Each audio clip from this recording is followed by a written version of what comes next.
Hey everyone, this is Buddy back with another video, and we're looking at iPhones and Apple's latest announcement that they just had this past week. So first off, they did announce a new HomePod mini. So basically, if you know their current HomePod that's like a $200 or some dollar smart speaker, they just released the miniature version of that for $100. If you like smart speakers, then maybe you should check out Apple's. But other than that, there's nothing super special about the smart speaker, and people want to hear about the iPhones, right? The iPhone 12, the iPhone 12 regular, the iPhone 12 Pro, and the iPhone 12 Pro Max. 4 iPhones they released. Kind of weird, kind of strange to me, especially with how they went about doing this, because the 12 mini kind of reminds me of the SE, but then they made it look like the bigger version. So it's like a bigger version shrunk down of the 12, and all of the models are basically the same this year. So yeah, you might get a couple extra features like a LiDAR scanner on the iPhone 12 Pro, but most people that won't matter to them. Most people won't use it, most people won't really notice the differences between, say, the Pro and the regular 12. And I kind of thought the same way about last year's iPhones with the 11 and 11 Pro, but people didn't have the same sentiment as me last year, but now people are kind of getting on board with that sentiment with me this year. Pretty much though, the iPhone 12 Pro though has a better zoom camera than the regular 11,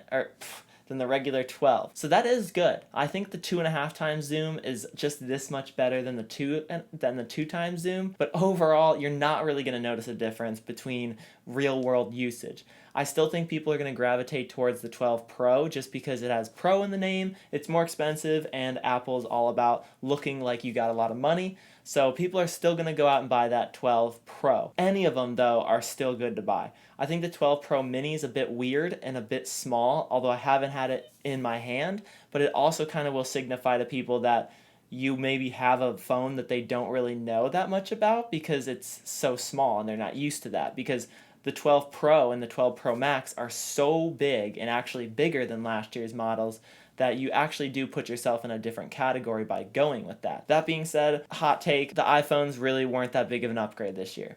They added a few features, camera tricks, maybe 5G if you're really into that, but otherwise there's nothing really to write home about the iPhone 12s, and I think really the best phone out there to buy is still the iPhone 11. So that's my opinion. You guys can leave what you guys think down below. If you think, no, I'm totally wrong or what have you, then let me know. I think this was a big move just to kind of save their pricing scheme. So if you look on the screen, every phone now is about $100 difference from each other. So maybe that's what Apple was more focused on this year, is honing in their price saving techniques, because when they released their Watch SE at that kind of middle ranged price between previous Series 3 and the brand new Series 6, it's kind of in that mid-range where you don't really know how to price the old Series 5 and 4 anymore. So those kind of hold more of their value, if that makes sense. This is just to hold their pricing scheme together more. I don't know for sure. I don't know what you guys think either. So let me know down in the comments what you guys think. If you guys want to see more videos, then make sure you guys are subscribed because it's free, easy, and you can undo it at any time. But thank you guys so much for watching this video, and I will see you in the next one.